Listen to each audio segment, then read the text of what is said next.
3-step process of how to win. Number 1, realize no one is coming to save you. Number 2, take responsibility for your current position. Number 3, be willing to sacrifice who you are for who you want to be.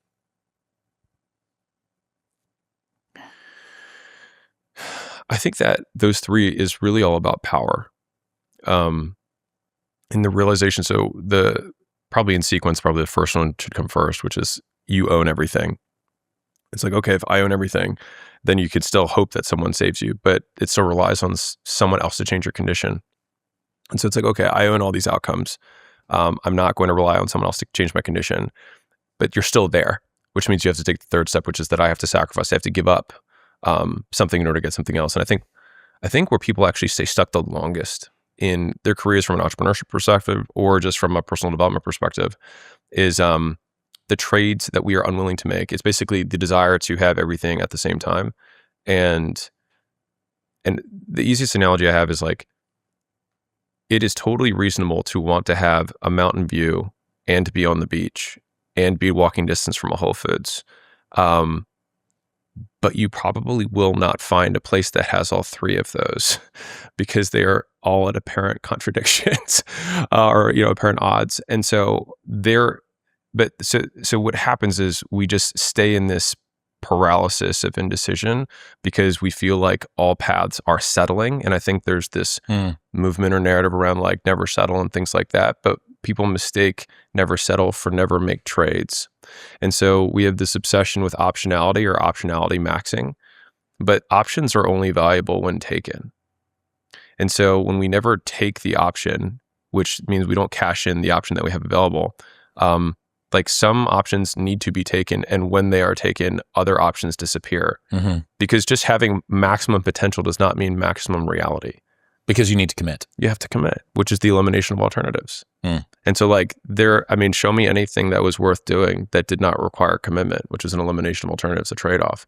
And so in the beginning of our lives, when we're younger, we are praised for maximizing our potential, right? How can we have as many colleges accept us? How can we have all the best grades? How can we have all the paths in front of us? But I think many people know people who are really successful earlier on for maximizing potential, but not realizing potential. And I think the gap between the maximization of potential and the realization of potential is the commitments that we're willing to make, which is the trades, the elimination of the alternatives, when we have to start cashing those options in and realizing that some of them are never going to come to fruition because we can only have one life and some of those trades are permanent. You can only not have a kid until you have a kid. And then at that point, you've have a kid. Right. There's no going back, right? Some decisions in life don't have refunds. And the world will reward you in proportion to your courage, not your intellect. The most dangerous person in the world is the one who continues to show up every day, even when the rewards are not guaranteed. Your potential is determined by the amount of uncertainty you're able to tolerate and how long you can tolerate it for. You can beat 99% of people if you can master the shame of rejection, the boredom of repetition, and the pain of feedback. I was asked if you could transfer only one trait to your son, what would it be? And I really thought a lot about it. And I was like, of all the traits, what would I transfer? And I think it's courage. Because if you don't have courage, nothing else matters. Like you can't take any action. You can't do anything worth doing. You can't stand for anything because you have no courage. And so I think that's why it's so much more preferable to be a failure than a coward. And I think that I would hope that I could transfer just that lesson and try and reinforce as many times as I can in his upbringing that like you have to take jumps and you have to lose and you have to be willing to lose and then realize that losing doesn't actually make you a loser because losing is the first signal on the path to winning. But like not playing is the actual signal for a forever loss. What is courage to you?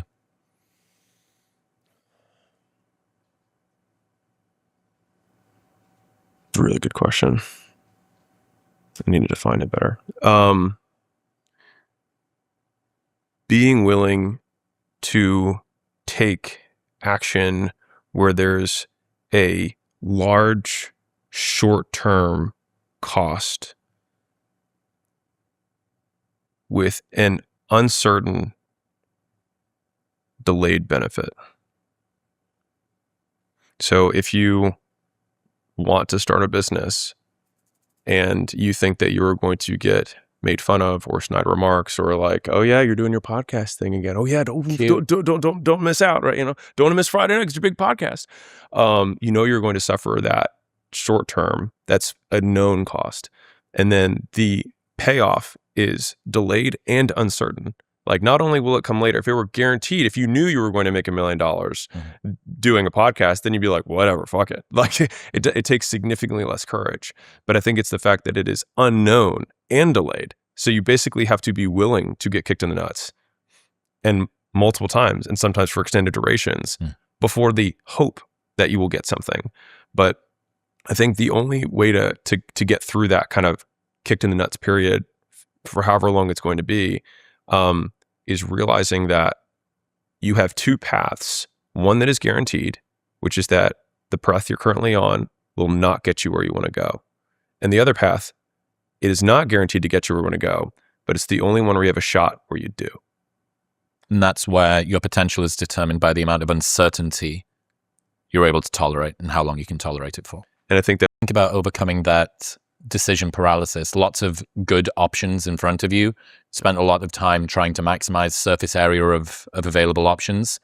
And it's insane to say, but it's functionally true for humans that more options make you more miserable, not happier. Super true. And also, we probably know someone, I mean, I can think of people off the top of my head that didn't have many options, but the option that they had was very clear.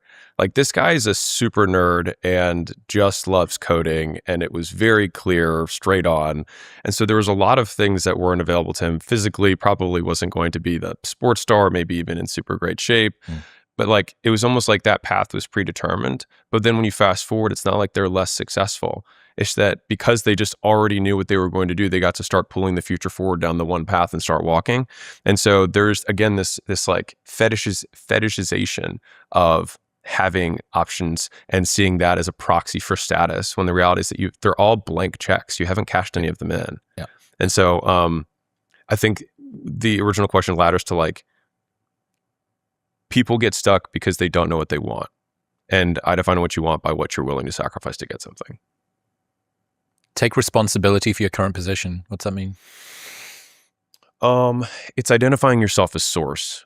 And to be clear, it doesn't mean that like your position in reality is 100% because of you, but so this is a invalid but more useful way of going through life, which is that it absolutely might not be your fault, but it is still your problem. And since you are the only one who you can influence directly, then you are the one who is source.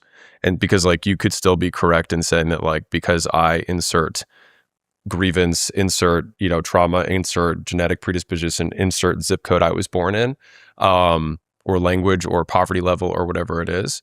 All of those things could be true, and yet you still have to take action as the only source that can change it. No one's coming to save you. Yeah, which goes back to the first one. The interesting thing about no one is coming to save you also means no one is coming to stop you. I think some people might. I think actually, as soon as you start, I think the lobster or crab analogy in the bucket is so true. I actually think that the hardest, I mean, I think for me, again, like the hardest part of entrepreneurship was the first set of friends that you have to relinquish. Because once you do it the first time, you realize that you will still survive, you'll still make it through, you'll find new friends. But like in the first time, it's sacrificing everything you've known and loved for something that you've never experienced and hope will happen and have no idea if it actually will. So the cost is known, the payoff isn't. And that is why I think it is the riskiest and why so many people struggle to make the jump. Yeah, I think one of the strongest frames that has gotten me through those harder times is that this is the story I will one day tell.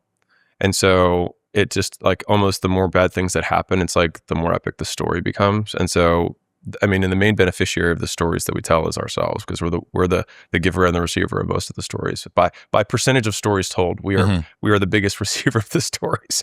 And so I think that's actually been, I think, just such a powerful frame for, like, of course this terrible thing will happen, and like, doesn't that make the story so much better? Yeah. What's cool is, I think when you say we're talking a narrative, story, personification, arc, hero's journey, it all sounds kind of wishful in a way, mythological, irrational, symbolic, but that's the way that humans' brains work. Like, we work in story, and even if it's not strictly the way that the neuroscience behind how the medial prefrontal lateral cortex works in order to make us a tougher person, if you are the kind of person that tells yourself the story that you're the kind of person that can get through this, that is functionally exactly what you're chasing. Like, what you're after is the story. And by putting that on the front end and going, okay, I'm just going to keep on building stories that I'm going to refer back to in future, I think you're actually being more direct than if you were trying to take a more rational view of exactly how behavior is put together. Like, the story is the rational view of how your behavior and your identity are put together. There's a lot there. I think, like, with the neuroscience and the brain labeling and all that stuff, I have no idea. So that's above my pay grade. But yeah, I just think about all of our behavior is just in aggregate. We do what we've been rewarded for doing, and it doesn't mean we get a cookie. It could also mean a bad thing goes away. There's a lot of different types of reward. And so if we remember a story, so like, let's say you have that story of you went through this hard thing and then you survived, then it basically serves as a reminder of the reinforcer of the behaviors you did to get through it. And so it's almost like with a kid who's smaller, if you're like, hey, remember last time you did this, you got ice cream.